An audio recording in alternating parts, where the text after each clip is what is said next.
Assalamualaikum warahmatullahi wabarakatuh. Bismillahirrahmanirrahim. Alhamdulillah.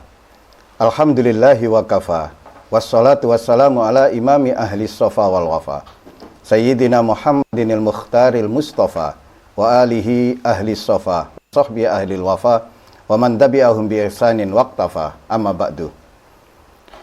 Saudara-saudaraku yang dirahmati oleh Allah Subhanahu wa taala, mari kita buka kajian kitab Al-Anwar Al-Qudsiyah fi Ma'rifati Qawaidis Sufiyah malam ini dengan Ummul Quran, Ummud Doa, Suratul Fatihah dan Surat Al-Ikhlas 3 kali. Ala hadhihi niyah wa ala kulli niyatin salihah. Al-Fatihah.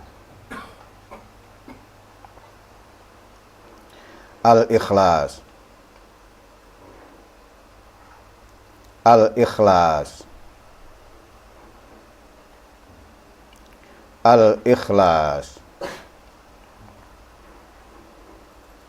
Allahumma salli wa sallim ala Ahmad amrik wa Muhammadin khalqik wa asada kaunik adada khalqik wa ridha nafsik wa zinata arsyik wa midada kalimatik nas'aluka Allahumma bih wa faqihna fi dini wa ahyina ala sunnatih wa amitna ala millatih wa ahsyurna fi zumratih. Bismillahirrahmanirrahim. Ya hadiyu ya alimu ya khabiru ya mubin. Ya hadiyu ya alimu ya khabiru ya mubin. Ya hadiyu ya alimu ya khabiru ya mubin. Ya hadiyu ya alimu ya khabiru ya mubin. Ya hadiyu ya alimu ya khabiru ya mubin. Ya hadiyu ya alimu ya khabiru ya mubin. Ya hadiyu ya alimu ya khabiru ya mubin. Al-Fatihah.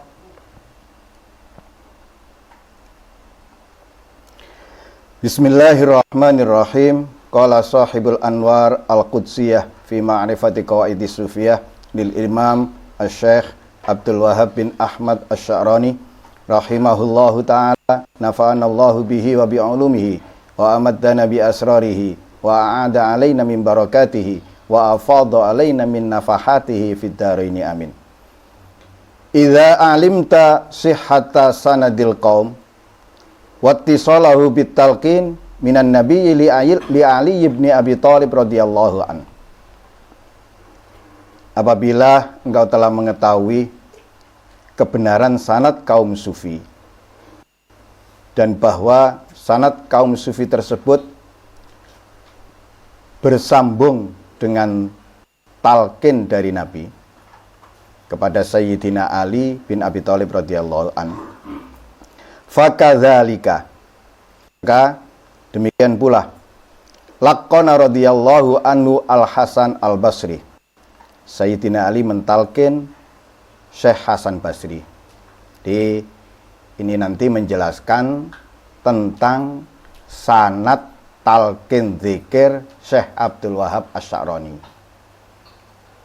Secara legal beliau menyampaikan di kitab ini sanad talqin beliau. Ini dari Syekh Hasan Basri, ya dari Nabi, kemudian kepada Sayyidina Ali, dari Sayyidina Ali kepada Syekh Hasan Basri, dan seterusnya ini nanti. Wal Hasanu Al-Basri laqana Habiban Al-Ajami. Syekh Hasan Basri mentalqin Syekh Habib Al-Ajami. Wa Habib Al-Ajami laqana Dawud At-Ta'i. Habib Al-Ajami mentalqin Dawud At-Ta'i. Dawud At-Ta'i wa Dawudu At-Ta'i laqana Ma'rufan Al-Karhi. Dawud At-Ta'i mentalqin Syekh Ma'ruf Al-Karhi. Wa Ma'rufun Al-Karhi laqana As-Sari As-Saqati. Syekh Ma'ruf Al-Karhi mentalqin zikir Syekh Sari As-Saqati. Wasariyu As-Saqati lakona Abul Qasim Al-Junaid. Sesari As-Sakoti mentalkin Abul Qasim Al-Junaid, Syekh Junaid Al-Baghdadi. Wal Junaid lakona Al-Qadi Ruwaiman. Syekh Junaid Al-Baghdadi mentalkin Al-Qadi Ruwaim. Wa Ruwaim lakona Muhammad bin Khufaif As-Sirazi. Ruwaim mentalkin Syekh Muhammad bin Khufaif As-Sirazi. Wa Ibnu Khufaif lakona Abul Abbas An-Nahawandi. Ibnu Khufaif mentalkin Abul Abbas An-Nahawandi. Wan Nahawandiyu lakona Asy-Syaikh Farajan Az-Zanjani. Syekh Nahawandi mentalkin Syekh Faraj Az-Zanjani. Wa Zanjaniyu lakona Al-Qadi Wajihuddin. Syekh Zanjani mentalkin Qadi Wajihuddin. Wal Qadi Wajihuddin lakona Aban Najib As-Surawardi. Qadi Wajihuddin mentalkin Abu Najib As-Surawardi. Wa Syekh Abu Najib lakona Asy-Syekh Sihabuddin As-Surawardi. Syekh Abu Najib mentalkin Syekh Sihabuddin As-Surawardi. Wa Syekh Sihabuddin lakona Asy-Syekh Najibuddin Barghus Asy-Syirazi. Syekh Sihabuddin mentalkin Syekh Najibuddin Barghus Asy-Syirazi. Wa Ibnu Barghus lakona Asy-Syekh Abdus Somad An-Nattari. Ibnu Barghus mentalkin Syekh Abdus Somad An-Nattari. Wa Syekh Abdus Somad lakona Asy-Syekh Hasan As-Samsiri. Syekh Abdus Somad mentalkin Syekh Hasan As-Samsiri. Wa Samsiriyu lakona Asy-Syekh Najmuddin. Syekh Samsiri mentalkin Syekh Najmuddin. Wa Syekh Najmuddin lakona Asy-Syekh Mahmud Al-Asfahani. Syekh Najmuddin mentalkin Syekh Mahmud Al-Asfahani. Wa Syekh Mahmud lakona Asy-Syekh Yusuf Al-Ajami Al-Qurani. Syekh Mahmud mentalkin Syekh Yusuf Al-Ajami Al-Qurani. Wa Syekh Yusuf Al-Ajami lakona Asy-Syekh Hasan At-Tustari. Syekh Yusuf mentalkin Syekh Hasan At-Tustari. Al-Madfun fi kontorati Al-Muski Bimisro Al-Mahrusa. Syekh Yusuf ini dimakamkan di Kontoroh Al-Muski, Mesir Al-Mahrusa. Wa Syekh Hasan lakona Syekh Ahmad bin Sulaiman Az-Zahid.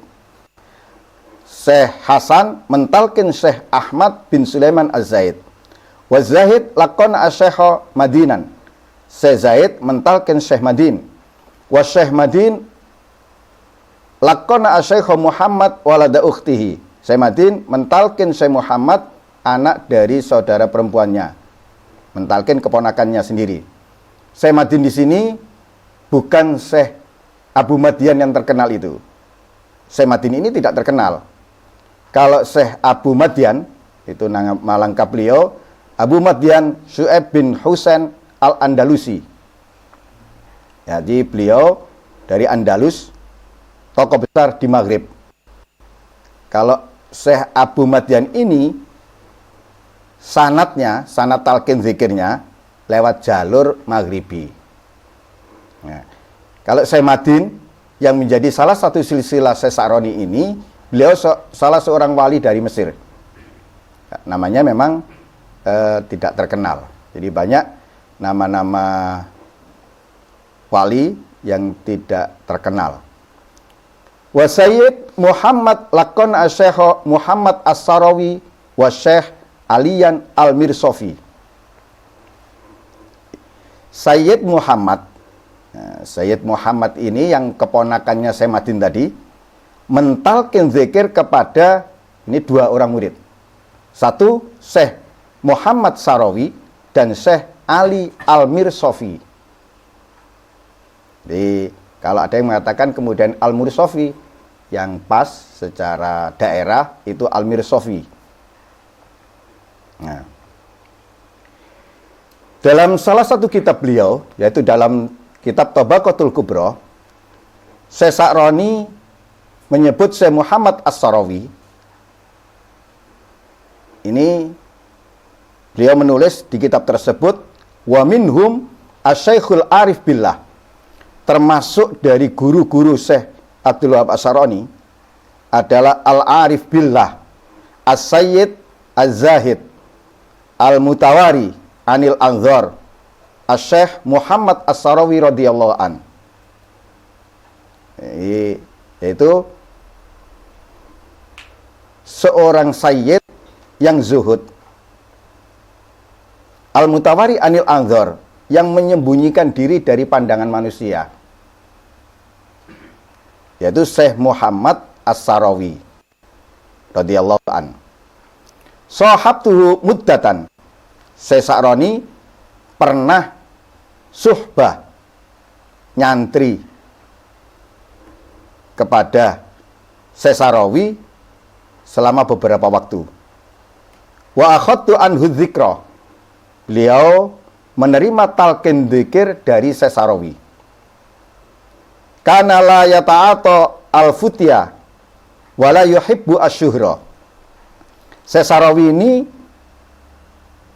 tidak terjun dalam urusan fatwa, memberikan ke masyarakat tentang masalah-masalah keagamaan. Jadi beliau bukan seorang, kalau sekarang itu bukan seorang dai, bukan seorang penceramah. Beliau justru menutup diri, menyembunyikan dirinya, dan tidak menyukai ketenaran. Balkana mukbilan alallahi ta'ala daiman. Beliau senantiasa menghadap kepada Allah tanpa henti, terus menerus. Fokusnya beribadah. Wa kana minal auliya al khawas.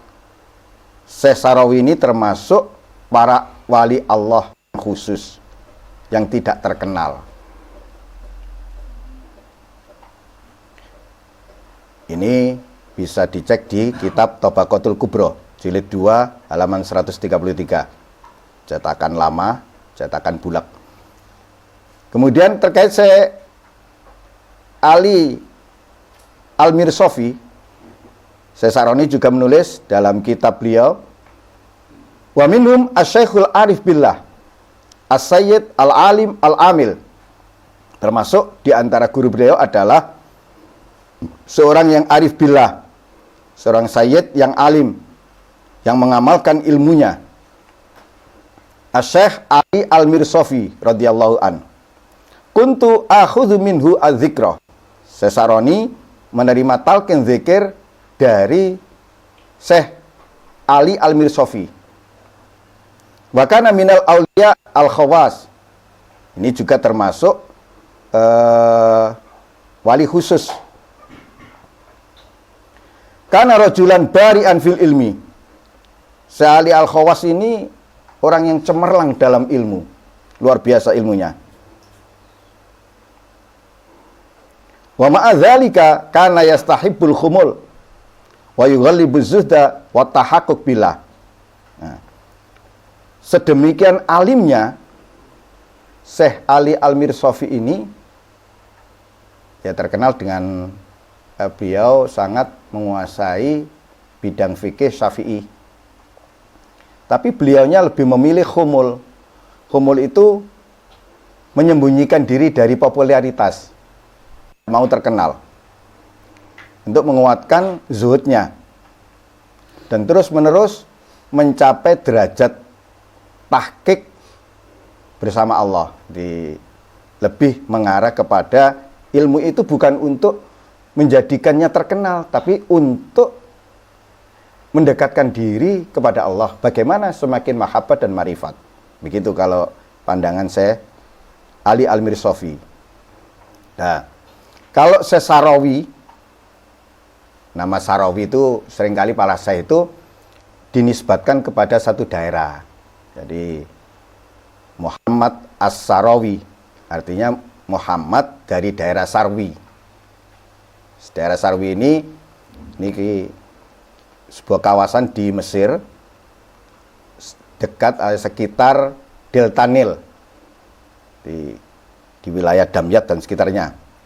Syekh Sarawi ini, dalam pandangan Syekh Sa'roni, beliau adalah seorang yang tajrid. Tajrid itu melepaskan dirinya dari dunia. Jadi condongnya murni ke arah zuhud. Gak urusan mek dunya blas. Kemudian menghindar dari urusan hukum fikih publik dan urusan dohir. Sesaro ini hanya benar-benar fokus ibadah dan mengurusi tarekat. Jadi sisi menonjol dari Sesarawi, salah satu guru yang mentalkin Sesaroni ini adalah kezuhudan beliau. Jadi benar-benar menjauh dari urusan duniawi, zahiran wa batinan, dan fokus menenggelamkan dirinya dalam ibadah. Kemudian Syekh Ali Al-Mirsofi, ini kan bukan bersamaan, jadi mungkin beda waktu. Ini diriwayatkan sebagian waktu Syekh Sa'roni muda ini mendapatkan talqin dari Syekh Ali Al-Mirsofi dulu, kemudian Syekh Sarawi. Dua-duanya ini murid dari Syekh Muhammad, ponakan dari Syekh Madin tadi. Nah, nama Mirsof dinisbatkan Ali Al-Mirsofi. Mirsof itu juga nama daerah. Di daerah kecil di Mesir. Ini di provinsi Gorbiyah. Kalau Syekh Sarawi tadi itu lambang tajrid, Syekh Ali Al-Mirsofi ini lambang al-jam'u bainal ilmi wal hal. Beliau menggabungkan antara ilmu lahir dan ketundukan batin. Beliau alim fikih Syafi'i, tapi lebih menyembunyikan dirinya, lebih memilih khumul.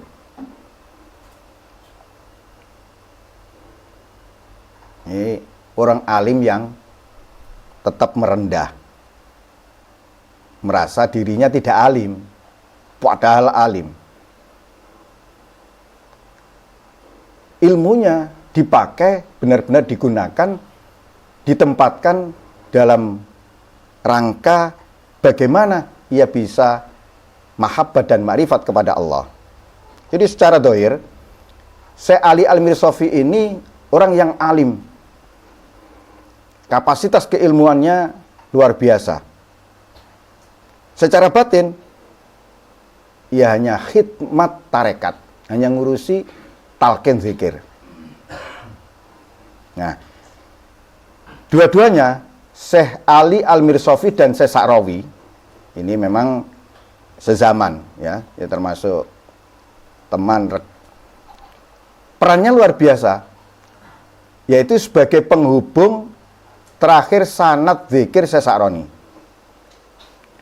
Beliau berdua mentalkin zikir Syekh Sa'roni sebelum Syekh Sa'roni menjadi seorang mursyid besar di Kairo. Ini apa yang dilakukan oleh keduanya? Wahuma tuba walakona al-abdal al-fakir ilallahi ta'ala Abdul Wahab bin Ahmad Asy-Sya'roni, mu'alif hadhihi risalah. Keduanya sebelum mentalkin Syekh Sa'roni bertaubat kepada Allah. Kemudian baru mentalkin. Taubat di sini gini. Di tasawuf, seluruh tarekat, makomat terdasar, kedudukan mulia paling dasar itu adalah taubat. Taubat ini makom pertama sekaligus terus menerus. Jadi taubat itu bukan sekali, tapi terus menerus hingga akhir hayat. Di setiap makomat itu ada taubatnya. Nah, seorang mursyid, ini bukan berarti ya Syekh Sarawi dengan Syekh Ali Mirsofi ini sebelum mentalkin dia melakukan kesalahan, melakukan dosa, terus taubat, bukan begitu. Kebiasaan para Syekh Sufi, sebelum mentalkin seorang murid, beliaunya bertaubat kepada Allah, memperbarui taubatnya terus menerus agar menjaga kesucian dirinya di dalam mentalkin zikir. Ini juga nanti termasuk adab berzikir. Sebelum seseorang berzikir, hendaknya ia bertaubat terlebih dulu kepada Allah. Ya. Tujuannya apa?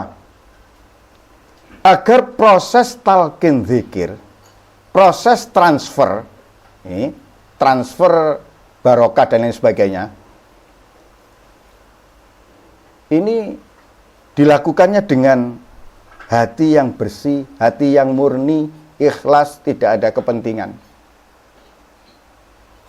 Ini saking hati-hatinya para mursyid sebelum mentalkin zikir. Bisa juga ini kalau tobat ini dilakukan dalam rangka untuk naik ke makom yang lebih tinggi.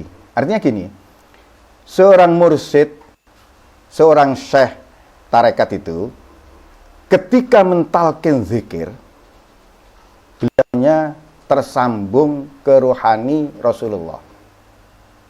Beliaunya menduduki makom-makom Rasulullah, mentalkin para sahabat. Nah, seorang syekh di posisi itu, maka sebelum mentalkin itu mereka bertaubat. Bertaubat dalam arti apa? Jangan sampai ada hadzun nafsi di dalam dirinya. Benar-benar fana fi Rasulillah, memposisikan diri karena menduduki makom Nabi, mentalkin sahabat, murid. Posisinya seperti posisi sahabat. Nah, summa inni talaqantu ala Sayyid Muhammad As-Shanawi tilmid hadaini syaikhaini al-akharaini. Kemudian Syekh Sa'roni juga menerima talqin dari Sayyid Mahmud As-Shanawi. Sayyid Mahmud As-Shanawi ini murid dari Syekh Muhammad As-Sarawi dan Syekh Ali Al-Mirsofi. Jadi setelah mendapatkan talqin dari dua guru itu, beliau juga mendapatkan talqin dari Syekh Sanawi, murid dari dua guru tadi. Sama, watabani wa azina li fi talqini dzikri wa tarbiyatil muridin tasabbuhan wa tabarukan bi tariqil qaum. Nah, sebelum mentalqin zikir, Syekh Sanawi ini ibaratnya gini. Dulu teman. Nah, kemudian mungkin kalau senior posisinya Syekh Sanawi naik. Nah, Syekh Abdul Wahab As-Sa'roni itu juga mendapatkan talqin dari Syekh Sanawi. Sebelum mentalqin, ya bertobat sama dengan yang dilakukan oleh dua gurunya tadi. Nah, Syekh Sanawi ini di samping mentalqin Syekh Abdul Wahab As-Sa'roni, beliaunya juga mengijazai, memberikan ijazah kepada Syekh Abdul Wahab As-Sa'roni untuk mentalqin zikir. Kemudian mentarbiyah para murid. Dia juga diberi ijazah tarbiyah kepada para murid. Nah, itu dilakukan semata-mata untuk ya mengikuti tasabbuhan, itu mengikuti jejak kaum sufi. Watabarukan, mencari keberkahan bitoriqil qaum, dari jalan kaum sufi. Ini satu-satunya syekh yang memberikan ijazah talqin dan mengangkatnya sebagai guru mursyid, itu Syekh Sanawi. Wali tariqun ukhra, Syekh Abdul Wahab As-Sa'roni ini banyak tarekatnya. Sanad talqinnya juga banyak. Ini ada lagi jalur lain. Aqrabu sanadan min hadhi. Jalurnya lebih dekat dari Syekh Sanawi. Wa huwa annani talaqantu ala syaikhi masyaikhil Islam Zakaria Al-Ansari. Yaitu jalur Syekh Abdul Wahab As-Sa'roni menerima talqin zikir dari Syekh Zakaria Al-Ansari. Syekh Zakaria Al-Ansari itu Syekhul Asyakh, Syekhul Masyayikh, gurune guru, Grand Syekh di Mesir.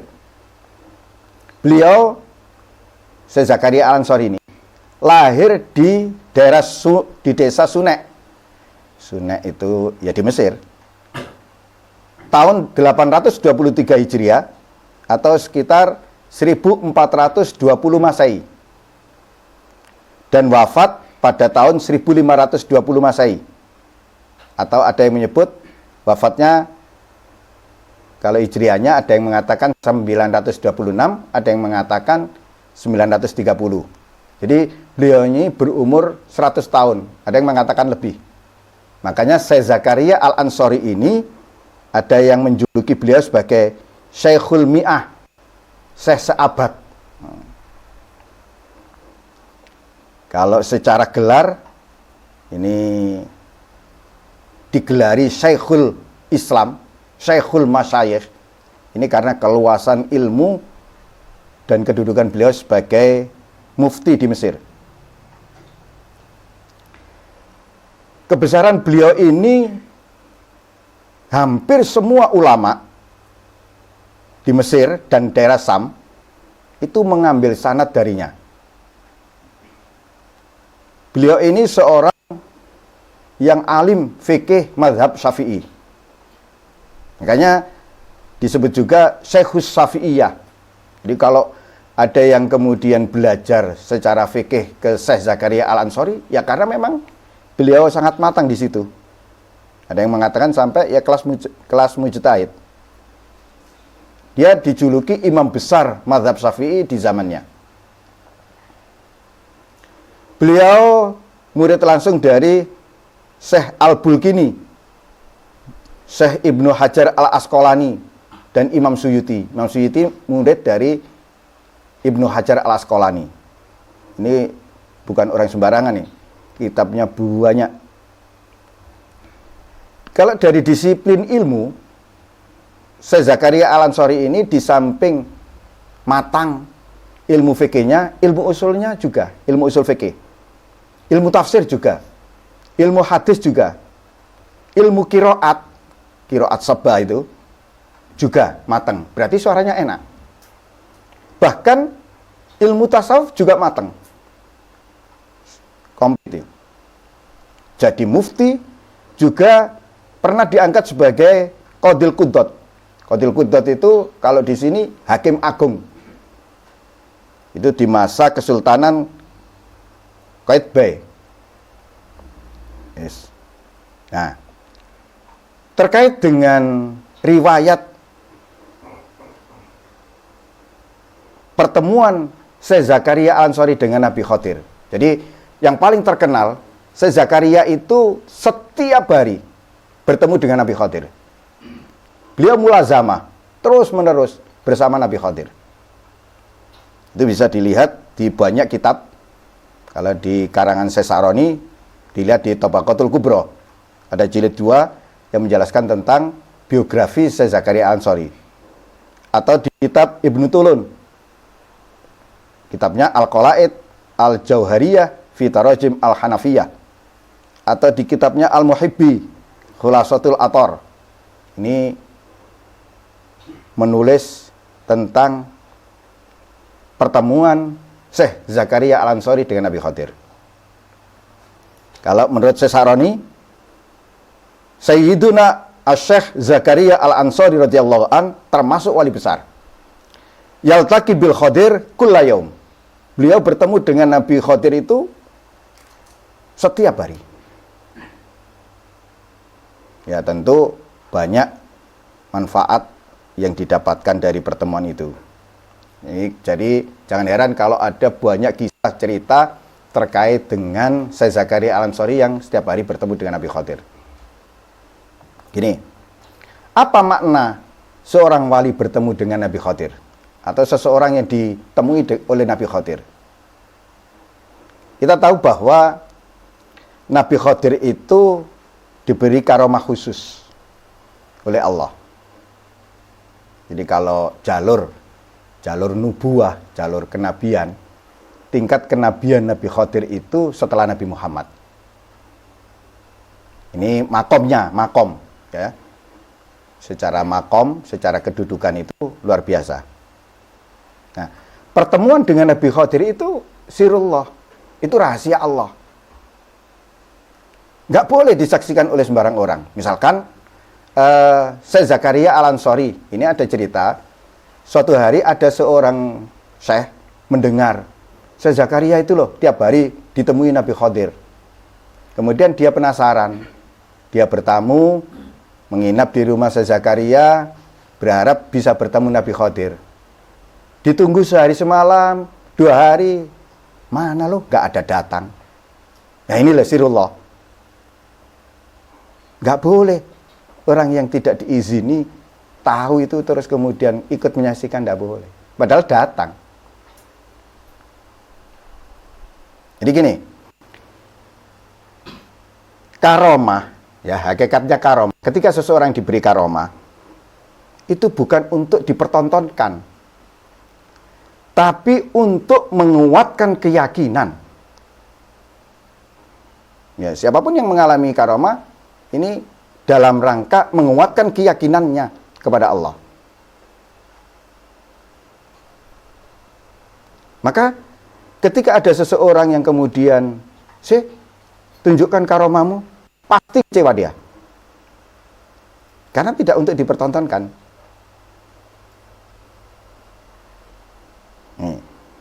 Nah, seperti itulah banyak kisah terkait dengan pertemuan Syekh Zakaria Al-Ansori ini dengan Nabiullah Khadir.